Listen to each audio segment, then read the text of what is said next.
Redskins, and I have Ernest Binder and Travis Johnson here. Ernest Binder is representing the Redskins, Cleveland Browns, and the Baltimore Ravens, and we have Travis Johnson representing the Chargers and also the Texans. And we're here on FanCom, like to bring different topics to you all and talk to it in a clean way, no profanity.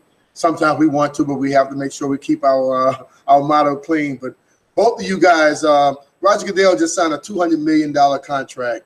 And what they say is 90% of it is based on performance, based on ratings and the amount of money that they make. What were your thoughts when you first heard about this contract? Well, go ahead. No, you go ahead. You go ahead, man. You just got your mic, man. I got to make sure you get your.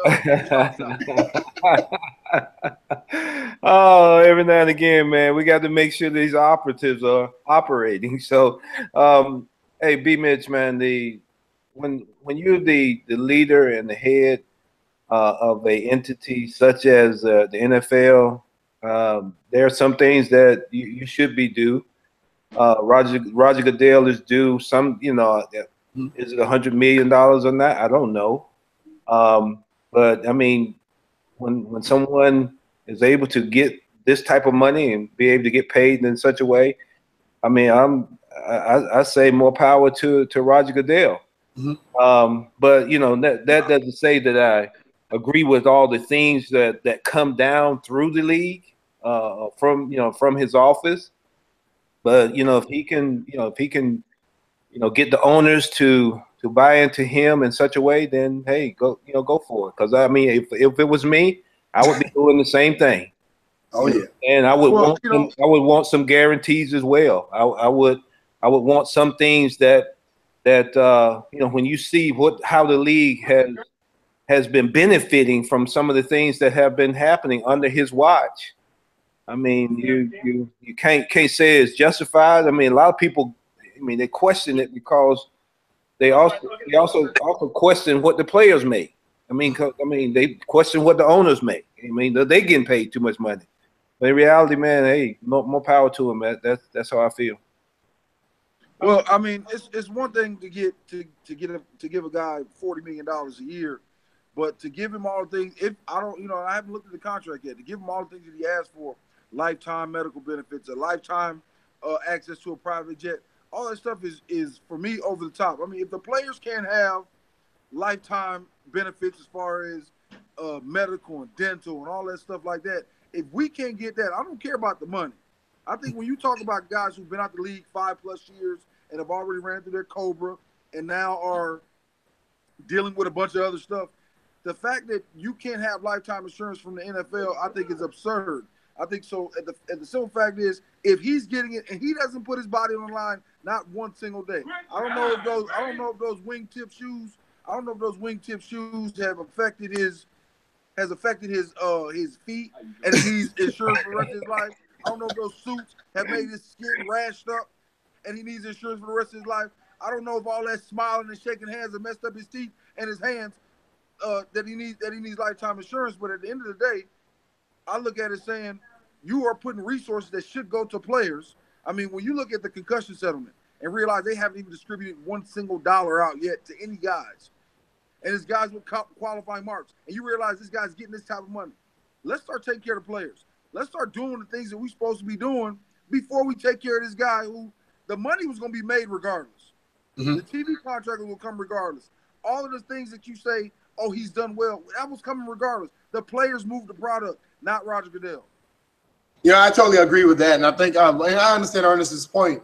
The league is a multi-billion-dollar industry, and the guy that's leading is going to make that type of money. But I feel that they need to do a lot more for players and make it seem like it's equal. Because you look at the fact that the settlement $1 billion, and when you look at him getting $200 million, that looks way off kilter. When you're looking at so many guys, like you said, not anything has been paid. But I look at it where they now say 90% is based on performance. And Jerry Jones didn't want him to get the deal at all, because Jerry Jones was mad. Basically, let's get it straight. He was mad because Ezekiel Elliott was suspended. But I think that Jerry brought up some things where Roger is asking for things, and we all know in this situation that the league, you played with Jack Kent Cooke. Jack Kent Cooke didn't spend a lot of money to market his team, but he was a number 2 earner in the league because they won. That's the whole thing about it. NFL is not going anywhere, and I feel like the $200 million, it seems to be a slap in the face when the top quarterbacks haven't signed a deal anywhere close to that. I totally agree. I totally agree. When you talk about, you talk about guys like Tom Brady, and you talk about, you talk about Drew Brees. You talk about they literally, it took six players, top earners of this year, to combine their salary to be anywhere near what Roger Goodell is getting this year, and it's absurd, man. And you know what, I have a major problem with it, especially when it comes to the insurance thing. I mean, you know what? You give them $200 million. Yes, it's a slap in the face from the like you said, from the $1 billion they gave us in the concussion suit. But to me, it's so many guys out here broke down and beat up that the insurance will go a whole lot further. And it's hard for me to say this. The insurance will go further than $200 million.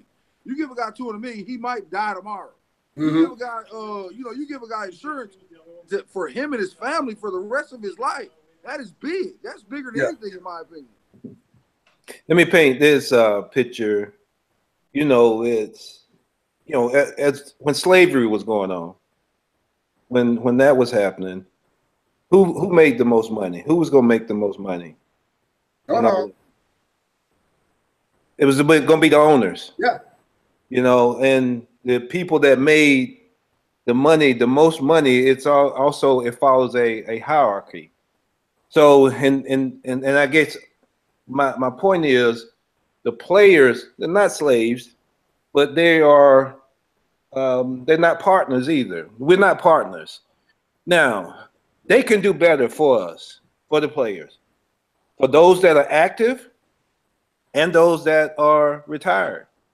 I mean, because there's a few things that I'm going through at this point. I'm dealing with some concussion stuff, some of the cognitive issues. I'm able to discuss and have this, carry on a discussion with you all, but I'm dealing with some shiggity that's going to affect me later. And this concussion money is something that they really are not allowing us to touch. Yeah. They have set it up in such a way that we can't really get to it. I think one of y'all mentioned earlier that, we haven't been able to touch this. But I mean, my overall point is that obviously the players should be taken care of better. We're not going to be equal to ownership or the people that are running the league. It's just not going to happen. Now, if we keep together, I mean, see, we are one of the weakest unions in professional sports. We have not stood in a way that has garnered the type of money that we are deserving. We play the most dangerous sport. I mean, if you look at just the most recent thing that happened with the Pittsburgh linebacker, what's his name? Shazier? Yeah, Ryan Shazier. When you look at that, and you see what is at risk and that's almost on a daily basis. Them trying to take all of this hitting out and trying to make practice where you can't really develop guys. When they're doing all this and trying to save money again, doing the same thing, it's not making the game more safe. I mean, that's for another topic. But going back to my initial point, we just not going to benefit totally in the way that we should. And retired players are not being taken care of the way that they should be as well. There's no way, shape, or form, and I agree with y'all, we should not be paying for insurance. We should not have to worry about insurance. As much money as in the league, and if they can move money the way that B. Mitch alluded to earlier, they can move this money from one charity to another charity no, why move money? All of this money that's being pocketed, especially when you look at it from a TV perspective. So, yeah, we need to be taken care of better. As a matter of fact, we got to be taken care of better. That's true. And my last point, the thing that we got to do though, as professional football players, alumni, and active, is stand together more so. And we got to get our unions to stand up and be more representative of the issues that we have and what we have going on. You're true about that. And I think when I look at the whole thing, I'll say the one reason Roger Goodell got paid, Roger Goodell is a bulletproof shield for the NFL. You don't see Jerry Jones and Dan Snyder or anybody sitting up there having to face the music because he faces the music. And when you are the guy that has to put out the fires for him all the time, they had to pay him that money. And I understand the money he's making, but I agree with every one of you, or both of you, that they got to take care of players better, because I'll be like what Travis was saying earlier. You give us a guy lifetime insurance, that's he's a millionaire right there. That saves a lot. That means you have to move forward. That's something that they got to push for former players. You know, even the former players now, and the players playing today have to realize one thing. Like when I played, I always said, I will be a retired player one day. So when I was in the union, I tried to push as much as I could for those guys, because it was going to benefit me later on. Because you've got to remember the guy's shoulders who you're standing on. Go ahead, B-Mitch. I'm sorry. Yeah, the guys today need to do the same thing. And like what you mentioned earlier about how they try to funnel money, and we look at now, it's like a public attack on the NFL, because everyone tried to make Colin Kaepernick's situation attack on the military, when he basically has stated over and over again what he was doing. Nothing had anything to do with the military. And now that the public thinks that, and then now you have the NFL, they just supposedly announced some deal, okay, with Michael Jenkins up there in Philadelphia, and his player, they had like a player coalition, which a lot of guys have left from because they didn't agree. But they're going to try and pull money from the breast cancer awareness and also military salute, which is the reason why these fans are so mad, because they thought the players were disrespecting the military. Now the NFL pulls money from it and try to hand it to players, which basically makes the public pissed off at what the beginning thing was. And I think the NFL looks so clean in this, because it seemed like the players are forcing them to pull money from the military when it was about disrespect. I think what the league is doing is disrespectful. It's less than $400,000 a year for a 5-year period for those for the owners, but they want to pull it from some other things that's been doing well and make it seem like we're giving you something new when they're not coming out of their pocket with anything new. Your thoughts on that? Well, I mean, when you look at the military issue, I mean, them pulling money, that's, it's like robbing. I mean, really, I don't want to say robbing Peter to pay Paul, but when the military is the one gave them, the DOD cut the check.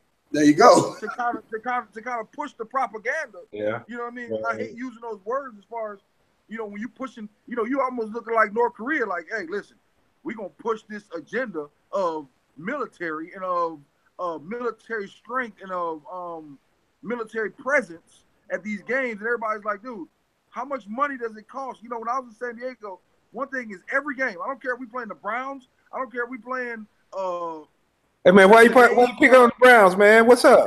I mean, I'm just saying right now, y'all owing forever right now. You know what I mean? I don't care if we playing the Browns, I don't care if we playing the 49ers, I don't care if we playing anybody. We always had a flyover. I'm like, dude, how expensive is this flyover?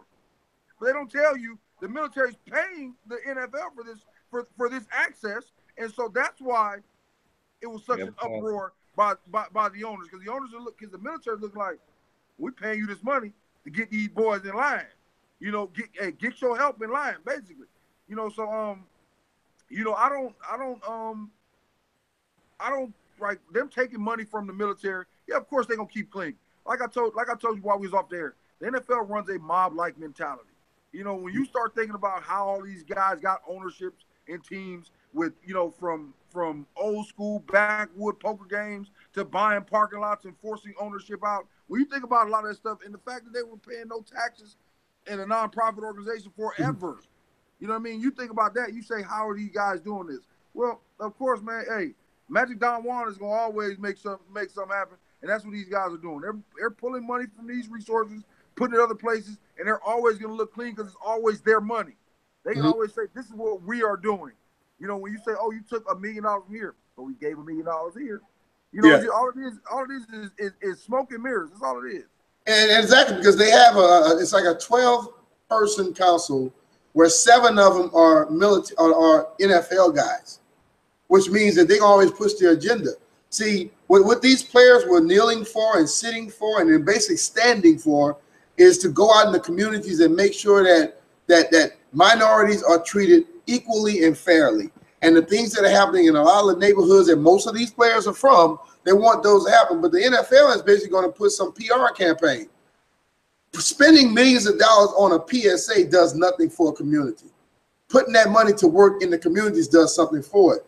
And when I look at these players that have accepted this deal, the guys that had this group that went in with owners, they need to rethink this and back out of it because it's not going to solve anything. No, until you actually get the money in hand. There you go. Until you actually are able to put the money into the community. You know, I think that's where you look at, like right here in Houston, where you look at a lot of people are questioning J.J. Watt right now. Mm-hmm. Because they're looking like, where's this $37 million going? Are you doing like the NFL where you're giving the concussion money to these entities to where you're not allowed to access it? Or are you actually putting the money in the hands of the people? Are you sitting there? Are you going to the community? Are you going to the inner cities and building a community center? Are you setting up programs that are going to teach these kids and pay the right people to say, you know what? Let's teach these kids about their rights. Let's make a, you know, the Black Panther used to have a breakfast every morning. Let's feed these kids who can't feed themselves in the morning, because everybody knows. We know because now, you know, one thing Planet League has given us so much, leverage and so much access to where we're able to feed our kids in the morning time. Mm-hmm. We're able to see the benefits of a hot breakfast in the morning or a cold bowl of cereal in the morning and see what it does for their brain, see what it does for their effectiveness in classwork, see what it does for their energy throughout the day. We're able to give them lunch. If you don't want to give them lunch, you're able to put money on their card, their lunch card, and say, there you go. Son, daughter, buy you food. They aren't able to do that in the community. I think that's where we want this money to go, is somewhere where it's instant access, where we can see it working. And I think that's where I have a problem with some of the guys who not on there, because guess what? Unless they're giving those guys the money and saying, here, you know what, community. If you don't have a Martin Luther King Boulevard run through that community, then that money shouldn't go there. Because at the end of the day, we all know every Martin Luther King Boulevard runs through somebody's hood. You know, and let's put that there, and let's make sure give these guys access, give these children and our community access to that money. One of the things that I would, one of the questions I have is, how is the money, how is it going to help with police brutality? How is it going to help with social injustices? Well, it's not. You know what? And it's never going to help with that. But and you know what? Because you can't change the mind of people who already have this in their mind. Right. You know what? All you can do is change. You know, and I don't want. And you know, civil disobedience. Everybody says, "Oh, you know, turn the other cheek" or whatever. You know, and sometimes you might have to do that, because guess what? Until we start becoming police, until we start becoming the police, until we start voting our own into office, until we start locally. I mean, from congressmen to little councilmen. You know what I mean? To anybody. Until we start doing that, then that's when we can start changing from the bottom up. That's when, you know, and I think that the money and the education is what's going to help change that. The money and put money into the schools to say, you know what, let's make sure these kids get the education, not only to know how to handle themselves in that situation, but also to be able to put them in a position to be able in a position of power. You know what I mean? To put them in a position to be to write laws, to put them in a position to enforce laws, to put them in a position to be over their communities. I think that's what the money is. It's almost like seed money. It's almost like let's sow into these children right now, sow into them early, sow into these youth to be able to rise up and be able to be those people to make changes, And it might be 10, 20 years from now, but it'll do it if you sow it the right way. Oh yeah. Mm-hmm. One of the other things that I wanted to discuss as well is, you know, we talking about starting from the grassroots, and the real change needs to be from inside out, and that's involving the owners. That's involving you know, all of us, because if we do not change from inside out, the money is not going to make a difference. If we don't love ourselves enough, you know, I was, you know, when I went on the CNN interview, and and I botched that interview. I had too many things I wanted to say and on my mind, and I just couldn't get them out. But the reality is, you know, and I got some backlash from people that said, "Hey, love won't stop a bullet." No, love won't stop a bullet, but real love will maybe change the mind of the person who has the gun. Mm-hmm. So if we look at this situation and say, okay, what's the real change? What are we really looking for out of this scenario? You know, we I mean, because I marched, I was in the civil rights movements, I was there. I've seen signs say colored and white. I've seen those. I still carry some of the self-consciousness that affects me when I walk into a store. I still carry that, even though I'm so far removed from that. It's just still something that's within me. Now, how are we going to change all of those things that seem to be innate in our country? Well, see, Ernest, and that's the thing is, you see how you feel that way. The other side still feels that way. Absolutely, absolutely. And that's why I say the money is the education, because racism is a learned responsibility. You are born racist. You learn to become that way, and you learn to become that way from stuff that is passed down to you. You see what I'm saying? So when you look at, you know, when everybody got mad about Bob McNair, like, oh, Bob said this. Bob was an 80-year-old white man from South Carolina. That don't surprise me. Not at all. You know what I'm saying? Yeah. But I know at the same time, I know his son. I know Cal doesn't think that way. You know what I mean? I know Cal's not that same type of man because Cal grew up in a different era. Mm-hmm. Just like Ernest, you've grown up in a totally different era, so you have experienced a lot of different things. So now it's what we talk about, the money in the community is changing the era. It's changing the education, changing people's thought process on all of this. That's what changes it. Because you know what, like you said, yeah, we can change ourselves, but we can also change them. You know what I'm saying? Because we need to put that education. You know, we always talk about different things, but we have to educate everybody.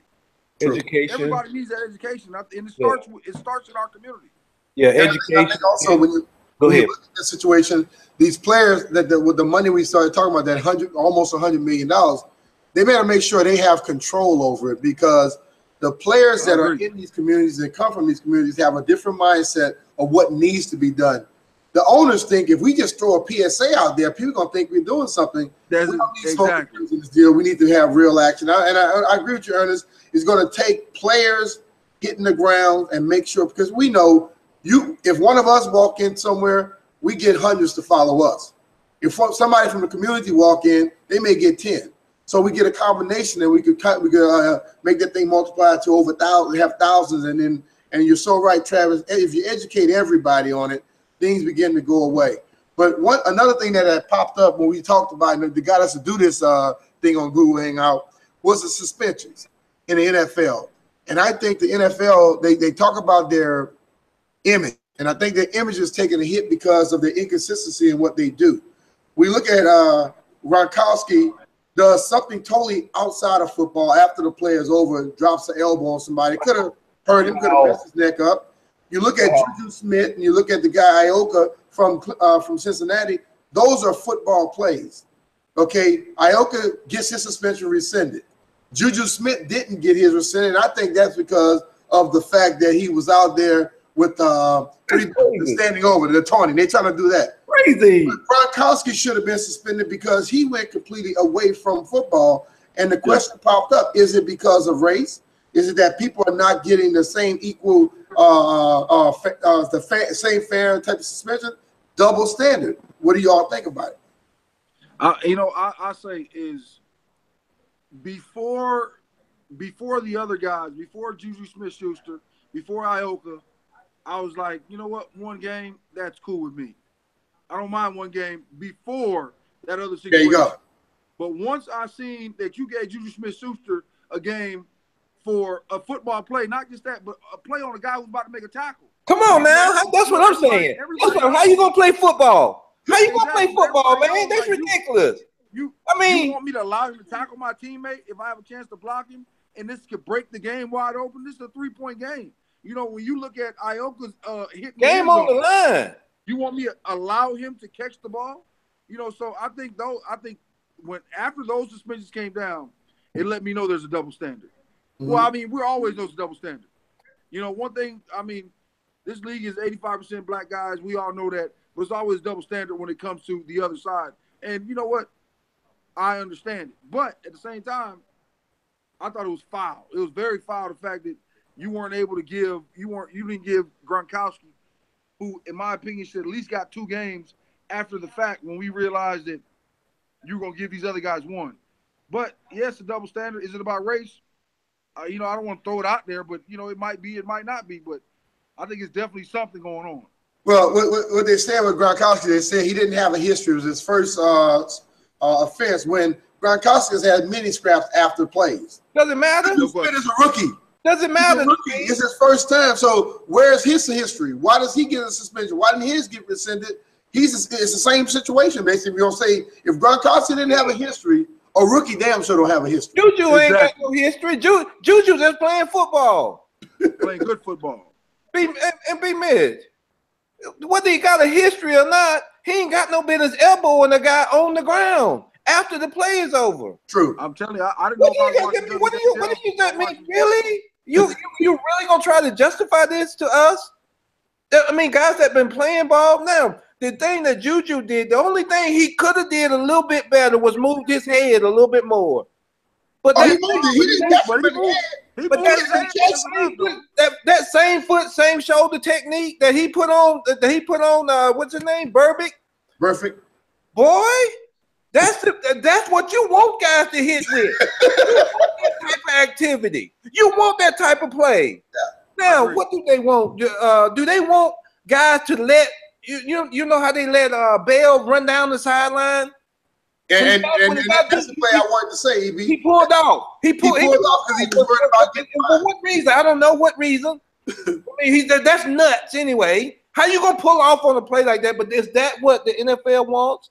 The NFL, they may not want that. They want points to be scored.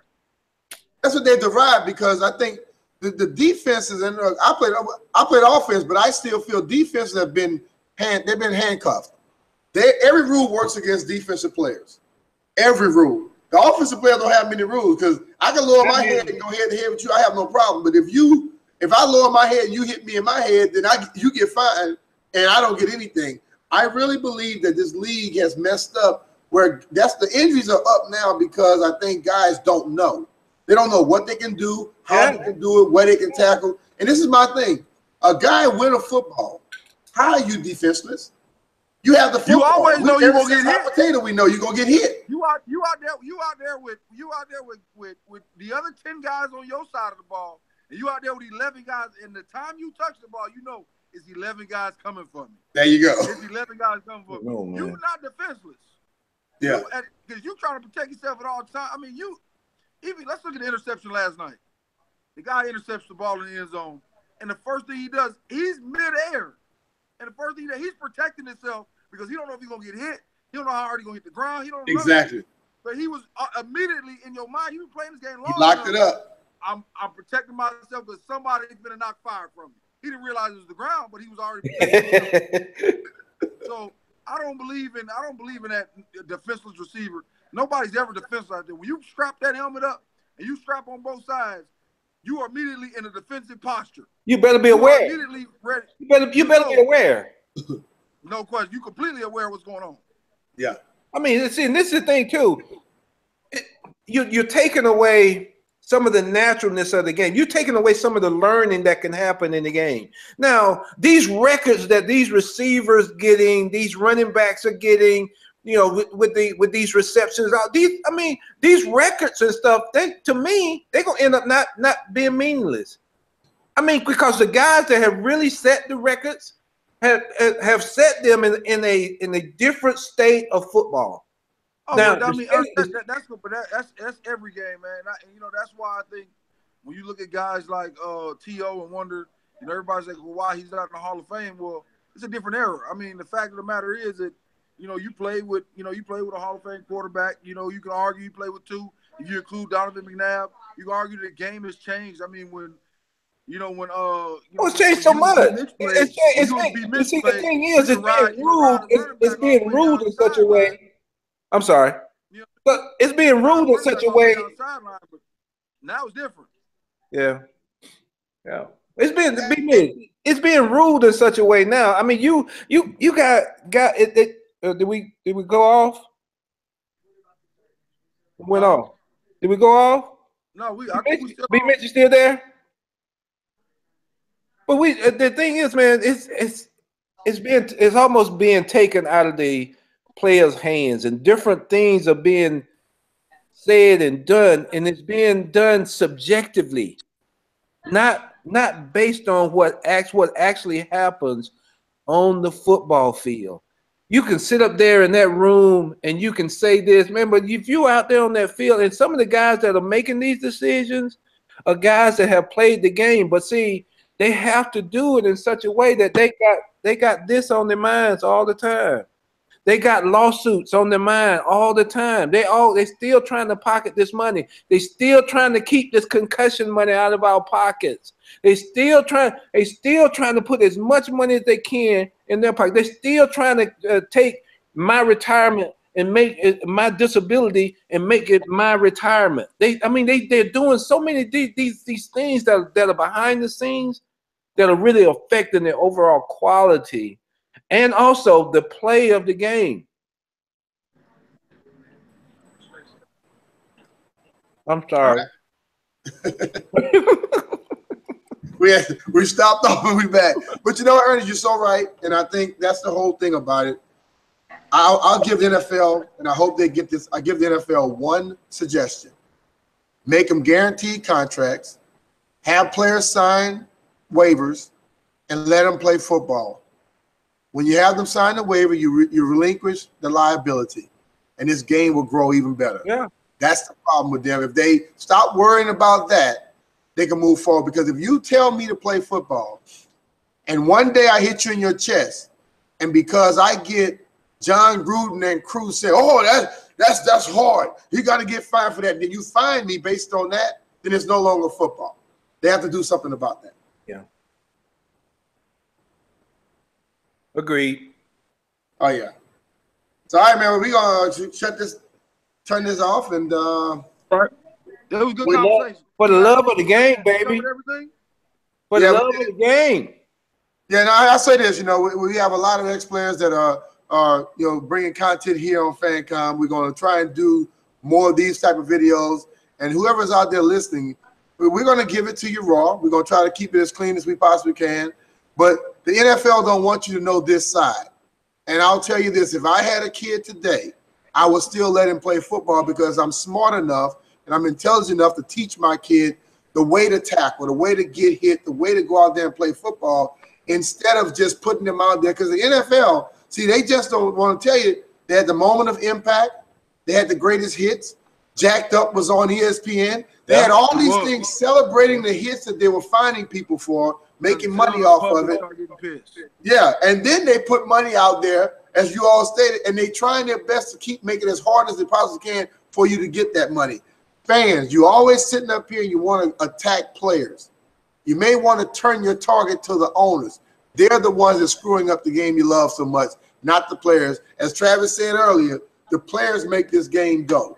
And we're going to always make this game go. Support your players more, make your owners respect them, and you'll have a great game of football. Thank you all for joining us, and I thank both of you for joining me. Travis and Ernest. Yes, sir. Go on with y'all days, bro. Have a good day, man. Love of it, baby. Listen, you all too. Right, peace. Let's on that golf game, baby. Oh, yeah. Peace. Peace.